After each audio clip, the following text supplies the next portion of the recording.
7ാം ക്ലാസ്സിൽ ഇവൻ പഠിച്ച സമയത്ത് ഒരു പെൺകൊച്ചിന്റെ ബർത്ത്ഡേ ആയിരുന്നു. ആ കൊച്ചു 100 മുട്ടായി വാങ്ങി, അതിന് 50 മുട്ടായി ഇവിടുത്തെ വിഴുങ്ങി. എന്നിട്ട് ആ കൊച്ചു കിടന്ന് കരച്ചിലായിരുന്നു, മുട്ടായി ടീച്ചറെ എന്നെ കാണുന്നില്ല. അപ്പൊ ഈ കൊച്ചിനെ നോക്കിയിട്ട് ഇവൻ ഫുള്ള് അവൻ ചിരിക്കുമ്പോ അവന്റെ ഫുള്ള് പല്ല് കാണാൻ പറ്റും. അമ്മാര് സന്തോഷത്തിൽ ഇവരും ചിരിക്കായിരുന്നു. തിന്ന് തിന്ന് വല്ലാത്തൊരു ശങ്ക. ഞാനൊന്ന് വീട് വരെ പോയിട്ട് വരാം. ശങ്ക അത് കക്കൂസി പോണം.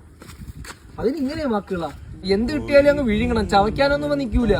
ആ പല്ല് എന്തെങ്കിലും ആഹാരം കണ്ടിട്ടുണ്ടോ എന്തോ, നേരെ അങ്ങ് തൊണ്ടയിലോട്ട് പോവേ. വേണ്ട,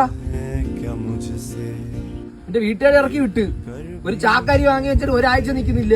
നീ പൊക്കോടാ ഇനി. ഇല്ലടാ ഞാൻ പോകില്ല, ഞാൻ അവിടെ ഉണ്ട്. ഞാൻ നിന്റെ കൂടെ കാണും. ഞാൻ പോയിട്ട് എന്നെ കുറിച്ച് കുറ്റം പറയാനുള്ള തെണ്ടി, ഞാൻ നിന്നോട്ട് പോവില്ല.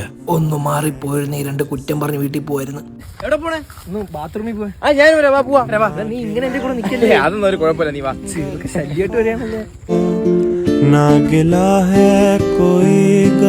നിന്റെ ബെസ്റ്റ് ഫ്രണ്ട് അലനെന്തിയെ?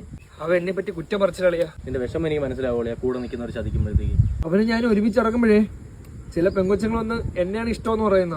അവന് ഈഗോ അടിക്കൂലേ?